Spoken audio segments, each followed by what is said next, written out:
Hola, buenos días, buenas tardes, buenas noches para todos y todas. Hoy estamos desde Medellín en la primera gira de Echando el Cuento podcast con una invitada muy especial. Es una invitada muy especial, no solo para el programa y los grandes aportes que puede hacer, sino para mí y para mi corazón. Es mi hermana del alma. Nos conocimos cuando empezamos a estudiar psicología y hemos tenido un recorrido de aprendizaje muy bello en la vida y en lo académico. Sí. Hoy vamos a tener un capítulo genial. Este es un tema que nos han pedido mucho y que para mí, desde mi responsabilidad ética, se hace muy importante compartir. Porque vamos a hablar de los psicodélicos, mejor llamados psiquedélicos, en el contexto terapéutico. Sus beneficios, cómo llegan a ser una terapia, ¿cierto?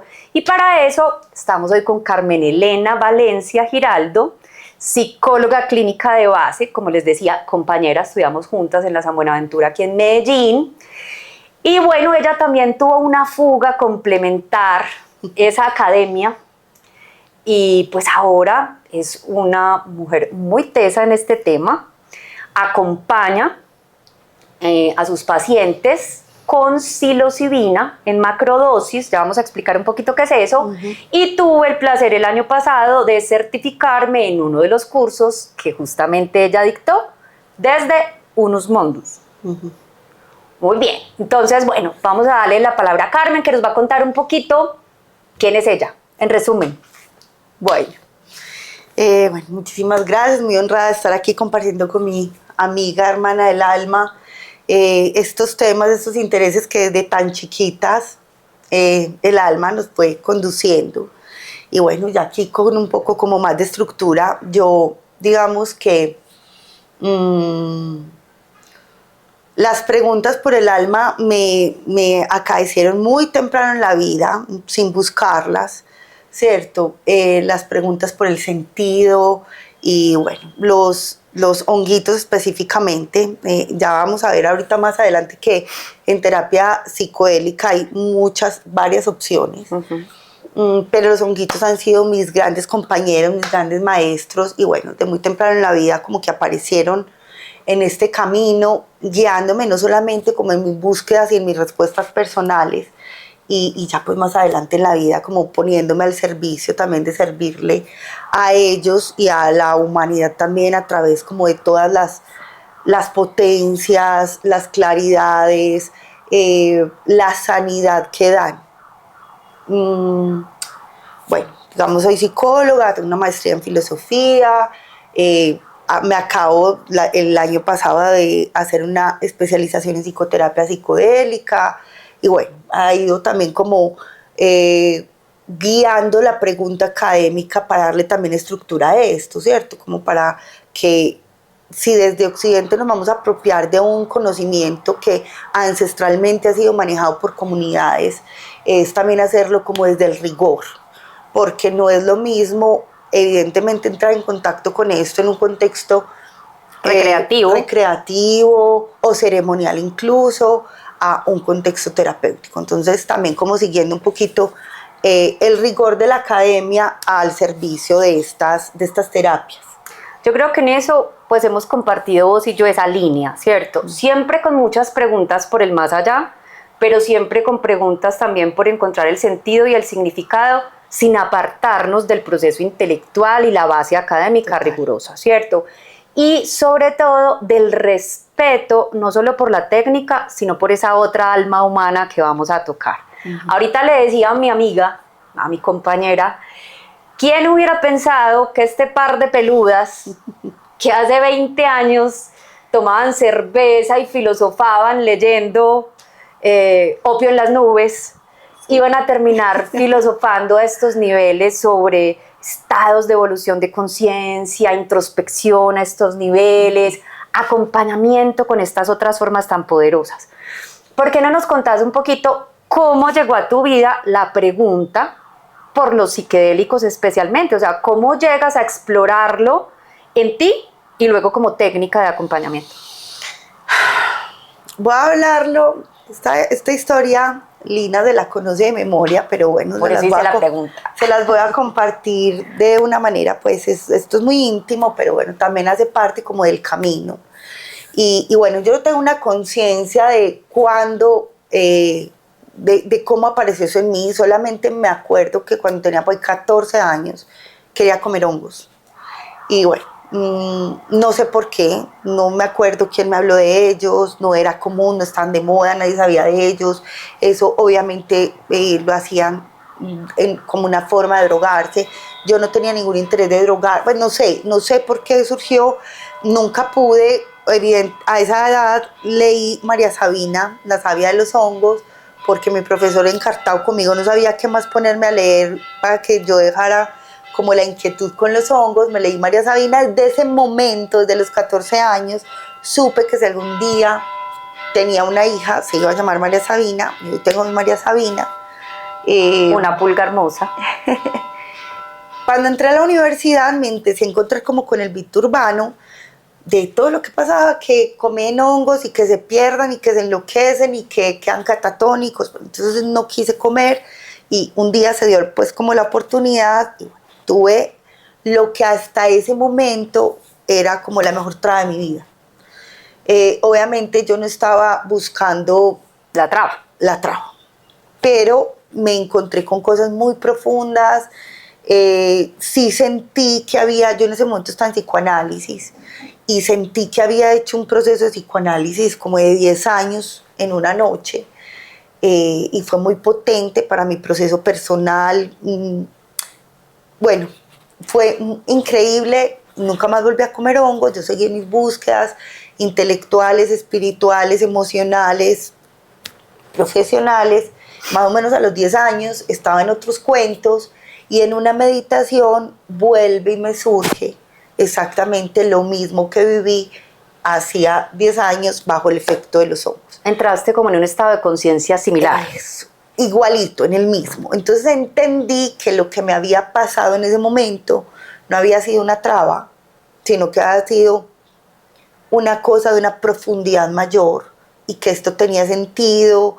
Y bueno, en ese momento dije, no, esto es otra cosa. Y bueno, ya empecé como a acercarme a esto con la posibilidad de acompañar a otros seres también desde los efectos, sobre todo los honguitos. Ya después, obviamente, en las formaciones uno empieza a entrar en contacto con otras sustancias, pero los honguitos tienen una bondad muy grande y es que es una sustancia muy segura a nivel físico y psicológico. Eso no quiere decir que no tengamos que tener precauciones, muchas, tanto a nivel físico como psicológico, pero en términos generales es una sustancia muy segura que a uno desde lo terapéutico también te da como mucho margen para trabajar y acompañar a personas. Aquí yo quisiera hacer una invitación a la reflexión y es, ninguna de las dos ni este programa recomienda el uso recreativo, aislado, eventual de la psilocibina. Estamos hablando de un consumo de una sustancia poderosa, de una medicina magnífica que para nosotros tiene un gran valor dentro del contexto terapéutico y acompañado el proceso de inmersión por una profesional formada, con una base clínica para contener y una formación específica en el tema, ¿ok? Además de un camino y un recorrido, ¿cierto? Total. Bueno, ¿por qué no contamos un poquito, Carmen, cómo fue ese proceso de sacar los psicodélicos del closet? Del closet, ¿cierto? ¿Cómo llegan al contexto terapéutico? Bueno, digamos que esta es una historia muy conocida, pero yo la voy a hacer un resumen ejecutivo, simplemente para entender que los psicodélicos clásicos, a la puerta la abrió el LSD. Cuando empiezan buscando algún medicamento para alguna cardiopatía, en laboratorios Sandoz, por allá en los 40, empiezan a ver que esta sustancia tiene otro tipo de efectos. Entonces, lo que empieza a hacerse es como a explorar un poco desde lo fenomenológico, ¿cierto? Estar en contacto con el LSD y ver qué efectos tenía. Entonces empezaron a mandarse Sandoz, que era pues como el laboratorio donde se descubrió, a mandar varias muestras a varias universidades del mundo y que trataran como de investigar qué efectos o qué potenciales terapéuticos podría tener esa sustancia, ¿cierto? Y empieza a encontrarse, sobre todo por allá en una universidad en Canadá, en que en un grupo de alcohólicos ellos empezaban a referir como unas experiencias, ahí fue como la primera vez que aparece un término que se aparece con cierta frecuencia en este tipo de terapias, y son experiencias místicas, experiencias como de expansión de conciencia, de que la persona entiende como que es mucho más de lo que le ha pasado, le ha acontecido, le pudo pasar o dejar de pasar. O de su discurso mental. O de su discurso mental. Entonces empiezan como a entender eso y a ver que estos alcohólicos, estas personas que tenían el abuso del alcohol, cuando tenían este tipo de experiencias se recuperaban completamente de esa patología. Entonces digamos que empieza a tener como ese interés a nivel terapéutico. Ya después empieza a hilarse la psilocibina con los mismos, digamos, con los mismos intereses terapéuticos, pero por allá en los 70 aparece pues Nixon con su discurso y su política frente a las drogas, y se mete todo en el mismo costal, ¿cierto? Y entonces se mete, que aquí voy a hacer una puntualización, y es que las razones para que la psilocibina y otro tipo de sustancias, los psicodélicos clásicos sobre todo, estén catalogados por la FDA, ¿cierto? En su lista número 1, que es cuando una sustancia se cataloga como potencialmente peligrosa, sin ningún uso terapéutico conocido y con potencial adictivo. Esas son, digamos, las sustancias más peligrosas. Cuando se meten este tipo de sustancias en esa lista, las razones son políticas, no son médicas, no son científicas, ¿cierto? No son clínicas. No realmente. son clínicas, son científicas. No quiero decir que ahí no hayan sustancias realmente peligrosas, con un potencial alto de abuso, pero digamos que ahí hay de todo. Hay alimentos, hay sustancias, y bueno, empieza a meterse como entonces toda la investigación en congelador, todo este movimiento que ya había empezado a desplegarse con el uso terapéutico de estas sustancias. Y bueno. Y es una lástima porque se perdió un gran potencial de investigación, ¿cierto? En lo que yo recuerdo, la psilocibina fue utilizada en el contexto terapéutico, sobre todo, por ejemplo, para estrés postraumático con veteranos de guerra, para cuadros crónicos, por ejemplo, tipo distimia, una depresión que no cede, que se mantiene en el tiempo, y los logros terapéuticos que se encontraron fueron increíbles, ¿cierto? Y cuando esto se mete en el mismo costal y aplican la restricción generalizada, se pierde la mayoría de esa investigación. ¿Cuántos años después, hace cuánto que podemos decir que estamos volviendo a hablar del rescate de este potencial terapéutico, ¿cierto? Del uso y sus beneficios en el contexto, digamos, de exploración clínica.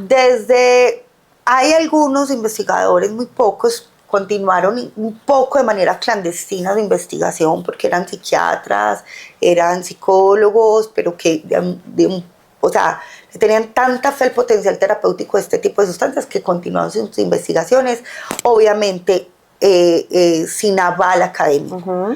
Pero más o menos a partir de los años 2000 vuelven a tener como ese aval para continuar como la investigación, pero definitivamente, Lina, lo que vuelve y como que resurge y saca del closet nuevamente este tipo de sustancias, los psicodélicos, sobre todo la pandemia, porque pues los sistemas de salud colapsados, un mundo en depresión, en ansiedad, en el que todo el mundo empieza a preguntarse por el sentido de la vida, por los logros, estas propuestas que nos hace el mundo del capitalismo de que si uno tiene casa, carro, beca, finca en tierra caliente, finca en tierra fría, hay un lugar al cual llegar, y resulta que cumplimos toda esa lista de chequeo y no nos llega a ningún lado. Sigue este sin sentido, esta falta de propósito, esta pregunta de ¿para qué todo esto? Lo hablábamos en el capítulo sobre ansiedad, ¿cierto? De cómo llegamos a un momento en que es indispensable encontrar trascendencia, ¿cierto? Y que hay una pregunta por el algo más, ¿cierto?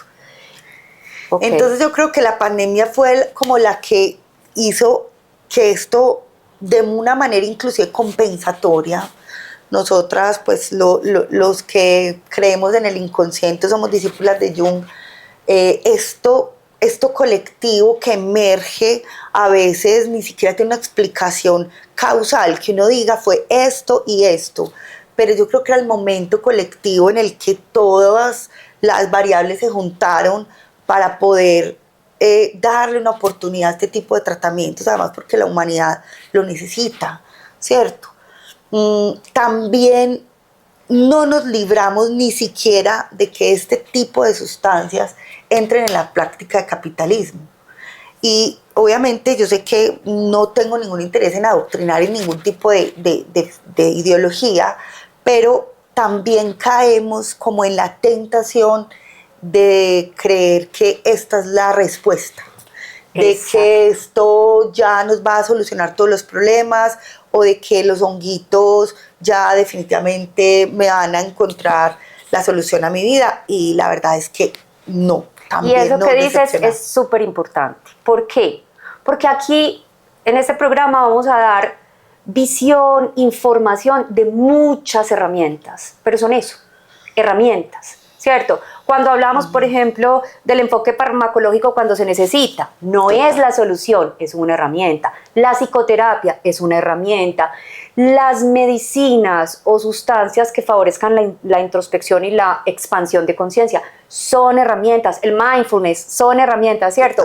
Y creo que tenemos que apuntarle un poco a todo, buscando no solo ese encuentro con el sentido y con el estar bien y con encontrar otras formas de ser y estar en esta experiencia humana, ¿cierto? Y de ir trascendiendo, de ir ascendiendo con significado en esta espiral, pues, que se llama vida, ¿cierto? Hablemos un poquito de lo que ya sería puntualmente lo que tú consideras que para un paciente serían los beneficios terapéuticos de una terapia como esta. Mira, Lina, hay, digamos, ya lo mencionamos ahorita, pero lo voy a amplificar un poquito en este momento, y es, uno puede estar en contacto con esas sustancias en muchos contextos, en el lúdico, en el ceremonial, en el ritual, que yo veo, y obviamente todos, yo creo que aquí nos damos cuenta de que en el contexto, pues que aquí en Occidente ya muchas personas se dedican a dar ese tipo de, o a proporcionar ese tipo de experiencias, siento yo a veces sin tener el marco de referencia, ¿cierto? Porque si yo no soy una mujer de conocimientos y no tengo, digamos, el marco de una ancestralidad que me contenga, no tengo la formación. Un proceso personal un proceso que me sostenga. personal, total. Digamos que el contexto clínico tiene una particularidad, ¿cierto? Y es que primero, busca la recuperación de unos niveles de bienestar, ¿cierto? Generalmente, cuando, o en algunos países de Europa, de Australia, en algunos estados de Estados Unidos, se autoriza este tipo de tratamientos cuando ya están en etapa 3 de investigación, y es porque ya han pasado, digamos, ciertos números de pruebas y ya, listo, vamos a ver si tiene el potencial terapéutico. Cuando ese tipo de cosas se aprueban es porque ya has agotado los recursos tradicionales, ya has estado en 2 o en 3 tratamientos previos bajo el paradigma farmacológico tradicional y no te ha servido, ¿cierto? Entonces digamos que los estados o las participantes de las investigaciones son aprobados para participar y ver si este tipo de tratamientos sí les favorecen en el restablecimiento de sus niveles de bienestar, ¿cierto? Un poco lo que hablábamos ahorita sobre, por ejemplo, pacientes resistentes en la depresión, resistentes en los cuadros de ansiedad o con un estrés postraumático que no cede, con un trastorno, por ejemplo, con unas fobias específicas o con trauma, sostenido, recurrente, crónico, que no se desmonta ni con psicoterapia ni con apoyo farmacológico, ¿cierto? Entonces, en el contexto clínico, ahí se ve como la primera línea. Eso se ve como la primera línea. Entonces, obviamente, explorar el inconsciente, explorar, no sé, todas las dimensiones del ser es interesante, pero en el contexto clínico está el uso de estas sustancias delimitado a que tú puedas recuperarte de algún tipo de lesión, trastorno, dolencia que no has podido atender desde otros lugares, ¿cierto? Evidentemente también llegan y aparecen todos los efectos salutogénicos que tienen las sustancias, pero digamos que en el contexto clínico es eso, ¿cierto? Este acompañamiento se da como en varias fases. La primera es una evaluación en la que se determina si cumple las condiciones médicas, físicas o psicológicas para ser candidato a transitar con este tipo de sustancias. ¿Qué se requiere? Digamos que ahorita le dije sobre todo de los honguitos, pero con la psilocibina, a pesar de que es una sustancia muy segura a nivel fisiológico y mental, pues hay que cuidarnos de que la persona no tenga antecedentes de esquizofrenia, de bipolaridad, ciertas cardiopatías, obviamente, digamos, temas renales, hepáticos, porque todo se metaboliza por hígado y riñón. Entonces, como que todo lo que vamos a hacer a nivel terapéutico tiene que ir en coherencia con que lo que vamos a hacer con el paciente le haga más bien que mal. Ok, súper importante tener en cuenta estas características y condiciones para una persona que esté pensando hacer un proceso, ojo, no estamos hablando de un viaje, de hacer un proceso de inmersión y acompañamiento terapéutico con psilocibina especialmente. Normalmente un profesional entrenado hace una valoración, hace un proceso de consentimiento informado, se cuenta con un acudiente que esté pendiente de la persona, ¿cierto? Se dispone, que en esto nos va a profundizar un poquito Carmen ahorita, se dispone un margen de tiempo, un horario específico, un contexto que favorezca la experiencia, ¿cierto? Y una cosa muy importante es lo que tú decías ahorita, o sea, es un proceso de valoración, no es como que nos sentamos a llenar solo un formulario. Hacemos unas citas previas donde podemos nosotros como profesionales acercarnos a ver, acompañar la necesidad del paciente, identificar si es candidato o no, pero también poder ayudarlo a identificar la intención con la que puede hacer la inmersión y luego, en el contexto clínico, esto es muy valioso, se acompaña al paciente a hacer la integración de la experiencia, ¿cierto? Después de que la medicina le entrega esta potente experiencia, comprensión, información, ¿cierto? El paciente muchas veces requiere un acompañamiento entrenado para darle un sentido y un significado que tiene casi tanto valor como la toma misma, ¿cierto? Es más importante, creería yo. Mira, Lina, aunque hay unos protocolos estandarizados para la atención clínica, ¿cierto?, en la recuperación de esos trastornos, yo siento que cada terapeuta también va desarrollando su método que le permita, de acuerdo también a su cosmogonía o a su concepción de lo humano y de lo psíquico, cómo se acerca y cómo se complementa con el uso de estas sustancias. Entonces yo no creo en las terapias prefabricadas, en las que se dice es una sesión de esto, 3 de estas, una sesión solamente de integración. Yo siento que todo en el alma humana es como a la medida y a la necesidad de cada uno. Entonces podríamos hablar, perdón te interrumpo, de un proceso de valoración y de revisión y de intención. Podemos hablar del proceso de la inmersión o la toma con la macrodosis de psilocibina, en este caso, y podemos hablar del proceso de integración.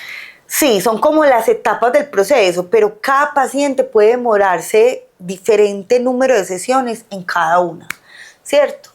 porque parte, o sea, lo primero como que yo evacuo es que el paciente se haga cargo, que no sienta que los hongos van a ser la respuesta ni la solución, sino cómo es su participación en su proceso de sanación, ¿cierto? Hablemos ahí de algo importante.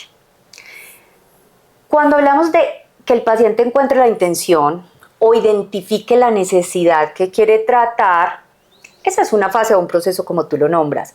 Pero también es importante entender que con este tipo de medicina uno se entrega, uno se expone y de alguna manera muy sabia, mística, es la medicina quien te entrega lo que tú necesitas ver, ¿cierto? Entonces, hay pacientes que tienen ciertas expectativas. Por ejemplo, yo tengo un trauma por este evento en particular. Quiero hacer la macrodosis para ir a ese momento particular de mi vida, sanarlo y seguir adelante. Y no necesariamente se va a dar de esta manera. Pero, pues para los que hemos hecho inmersión y además nos hemos formado en acompañar, nos vamos a dar cuenta que toda curva lleva un camino con sentido, ¿cierto? Uh-huh. Y otra cosa es que hasta un mal viaje es un buen viaje. Hablamos un poquito de eso.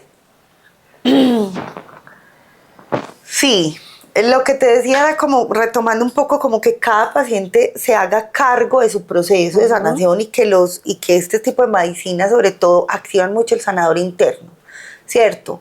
Cosas que uno desde la razón, desde la conciencia, desde el ego no es capaz de ver, no le alcanza la mirada, pero que uno ahí en ese encuentro profundo con uno mismo encuentra respuestas y qué hacer con ellas, ¿cierto? Uh-huh. Cómo hacerse cargo de ellas. Los males viajes, como se llaman en la jerga popular, yo siento que son los que tienen mayor potencia evolutiva, ¿cierto? Porque generalmente, sí, uno quisiera que todo fuera maravilloso, luminoso, expansivo, y digamos que eso sí es muy sanador, sobre todo cuando uno viene durante X número de tiempo, años incluso, sintiéndose mal consigo mismo, con los otros, en la existencia, y que llegue uno en algún momento a sentirse bien con uno, a sentir que uno hace parte de algo más grande, obviamente eso sana, alivia y repara, pero muchas veces no es lo que necesito. Lo que necesito antes de remodelar o para pintar el apartamento y que me quede precioso, muchas veces lo que necesito es sacar la basura, lo que está vencido, botar lo que ya no sirve, y ese proceso incómodo a veces es inevitable. Yo utilizo mucho unas metáforas con los pacientes y a mí me gusta mucho pensar que la misma función que los hongos hacen en la naturaleza, que generalmente es devorar lo que ya no sirve, reciclarlo, fagocitarlo, convertirlo nuevamente como en partículas elementales y volver eso que ya no sirve, que ya cumple su propósito, en nuevas posibilidades de vida. Yo siento que eso es lo mismo que hacen a nivel emocional, psicológico y espiritual, ¿cierto? Como que lo que ya cumple un propósito dentro de tu proceso evolutivo, los honguitos te ayudan a que se recicle. Pero a veces cuando tú ves algo que está colonizado por hongos, no es tan agradable a la vista. O sea, de hecho, de manera evolutiva, ese rezago que tenemos como de alejarnos un poco de algo que está en descomposición, ¿cierto? Y está siendo descompuesto por hongos en la naturaleza. Ajá. A nivel emocional y físico pasa lo mismo. Eso no se ve tan agradable, no se ve tan estético, pero está cumpliendo una función maravillosa. Y esos malos viajes, yo siento que, o esos viajes exigentes, demandantes, que te exigen a todo nivel, generalmente son los que mayor potencia evolutiva te entregan. Yo quisiera que hablemos de una fase del proceso, ¿cierto?, que es la dilución del ego, ¿cierto? La psilocibina como ego dilusora, se habla mucho de eso, pues en este momento, cuando uno activa el algoritmo, pues sí, nos inundamos, ¿cierto?, de imágenes, videos en redes. Hablemos un poquito de lo que eso significa en el contexto terapéutico. Mira, Lina, una experiencia terapéutica acompañada con un psicodélico se puede leer como en 3 dimensiones, ¿cierto? Primero como a nivel físico, entonces a nivel físico, neurológico, somático, y para eso, digamos, hay un montón de investigaciones que demuestran la neuroplasticidad, la neurogénesis, todo lo que favorece a nivel fisiológico, neuronal, este tipo de sustancias. A veces a eso es lo que mayor énfasis se le da, pero en la experiencia ya fenomenológica del paciente en su subjetividad, con su proceso, con sus propios asuntos y bajo los efectos de estas sustancias, empiezan a tener un sentido porque desde lo neurológico, pues como hay mayor nivel de conexión de unas zonas con otras, tú te empiezas a imaginar cosas que antes no te habías imaginado, empiezas a pensar las cosas como antes no habías sido capaz de pensarlas, y solo eso ya, digamos, se trae unos beneficios, porque de alguna manera puedes como que tener otras perspectivas frente a lo mismo tema que te viene atormentando X número de tiempo. El segundo nivel en el que uno puede interpretar esta experiencia es desde lo emocional y lo psicológico, ¿cierto? Y es como que, bueno, a nivel neurológico y somático está sucediendo un montón de interconexiones neuronales y se están conectando las neuronas de manera creativa, y eso me está posibilitando un montón de cosas, pero a nivel emocional y psicológico también eso que te decía ahorita, imaginarme las cosas de otra manera, ser capaz de sentir diferente frente a un mismo evento, generalmente cargado de dolor. Solamente eso ya me flexibiliza frente a mi proceso. Y es posible que todo mi sistema entienda que lo que yo creía tan definitivo tiene otras posibilidades, ¿cierto?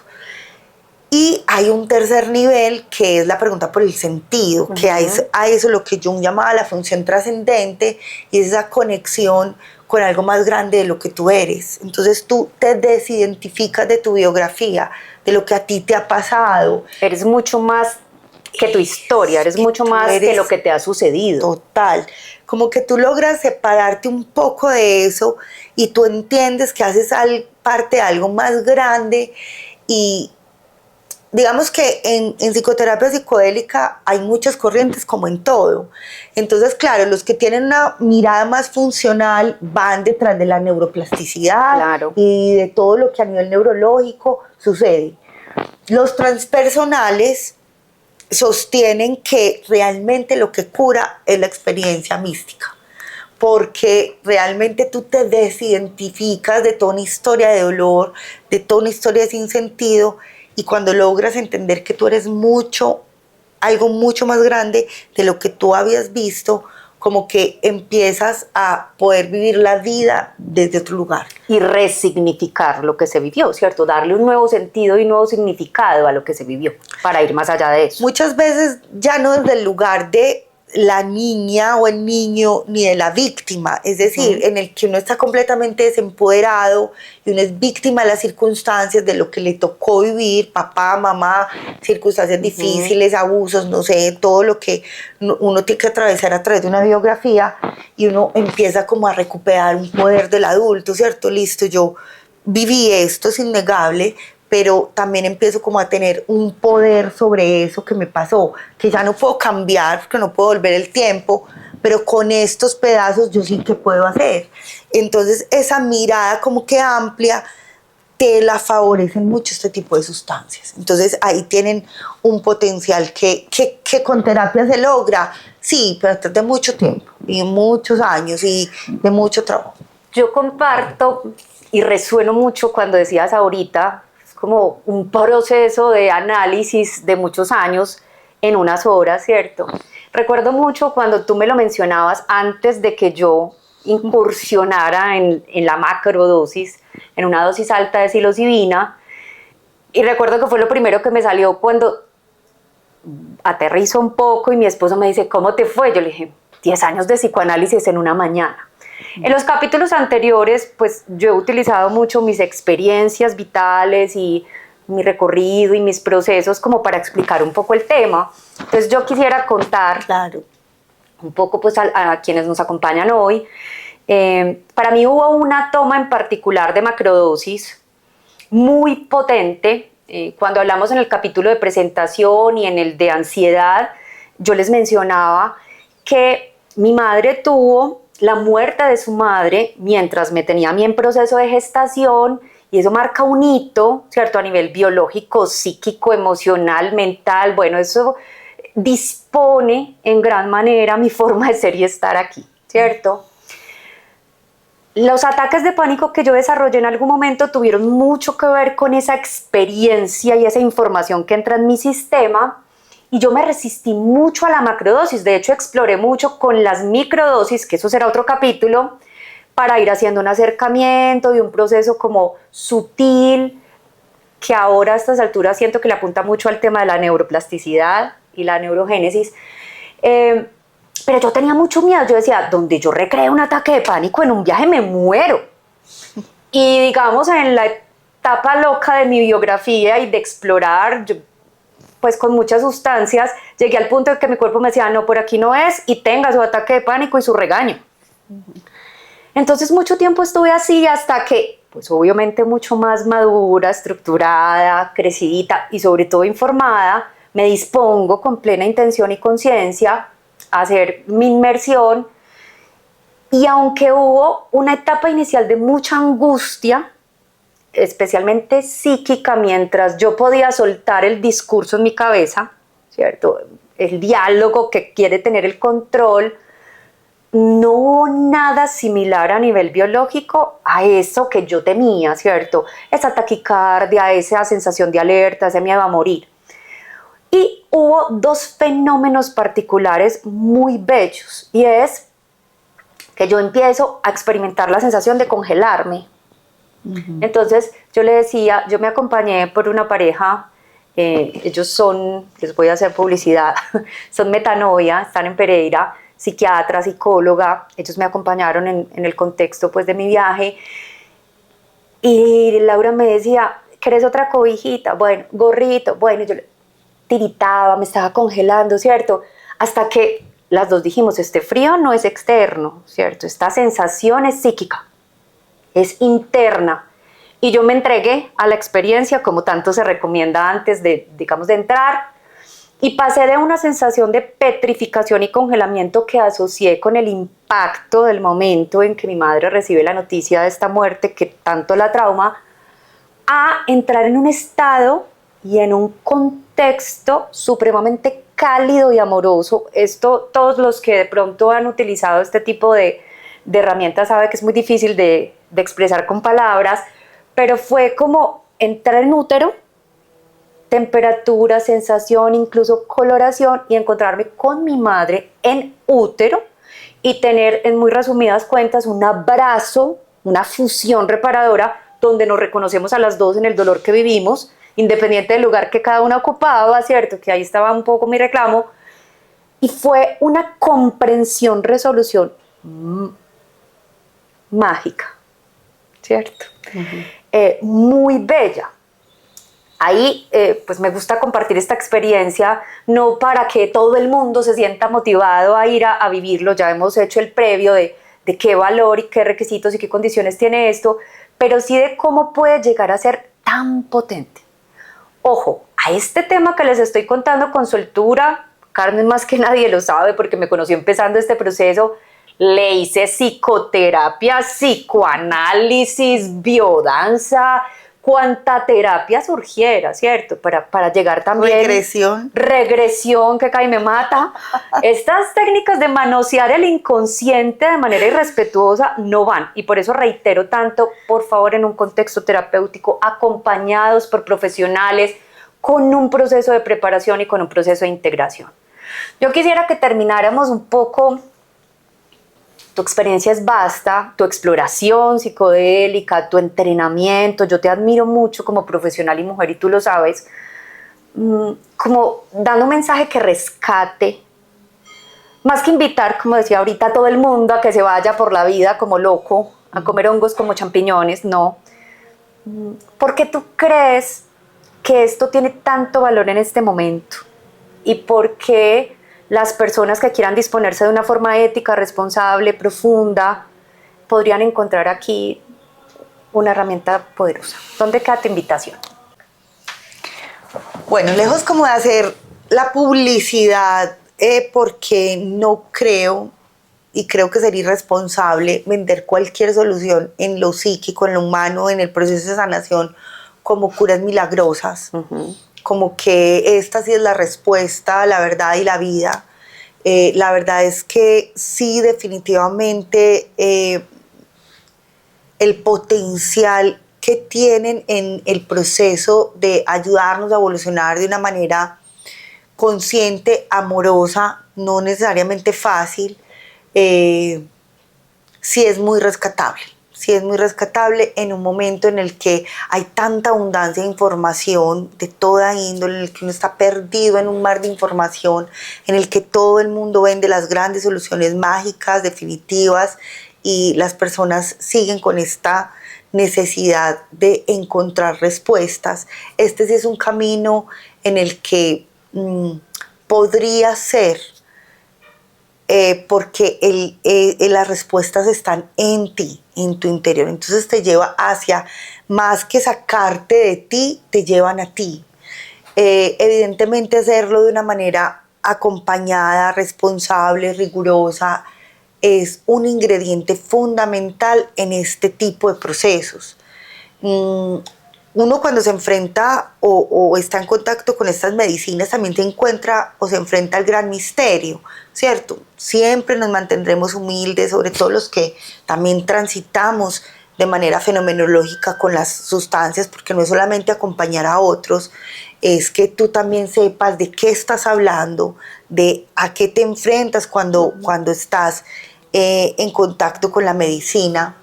Entonces, transitar de manera íntima, cuidada, tus propias respuestas en compañía de una persona que tenga la capacidad de hacerlo de una manera ética, rigurosa y cuidada, yo creo que serían los ingredientes necesarios para que quienes sientan el llamado de transitar con estas o explorar con estas medicinas sus respuestas puedan hacerlo, ¿cierto? Súper valioso.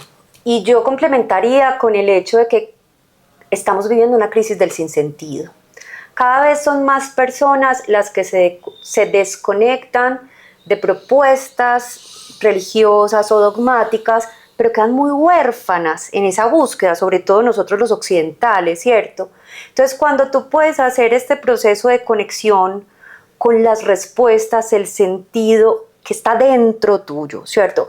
Con contemplarte como una conciencia que está muy por encima, mucho más grande que los procesos que vive. Esto también lo hablábamos cuando hablamos de ansiedad, lo físico, lo mental, lo emocional, pero que además puede llegar a reconocerse como una conciencia que está en conexión con algo más grande, con esa fuente. Siento que esto, digamos, es una forma de gran valor para poder experimentar bello, consciente y tangible esta posibilidad. Bueno, vamos a dar las gracias a Carmen porque pues tal vez este ha sido nuestro capítulo más largo hasta ahora. Es un tema que se queda corto, prometemos explorar mucho más. Yo me siento muy honrada, muy agradecida por tenerte conmigo en la vida y en este espacio. Igualmente, hermosa, muchísimas gracias y muy honrada yo de poder estar aquí acompañándote en esta nueva aventura, súper admirada de estos caminos que has decidido transitar en coherencia como con tu corazón. Y bueno, gracias por invitarme y por pensar en mí. A ti. Vamos a dejar en la descripción los enlaces, el contacto e incluso artículos de referencia o bibliografía para que sigan explorando, y nos vemos en el próximo capítulo de Echando el Cuento Podcast.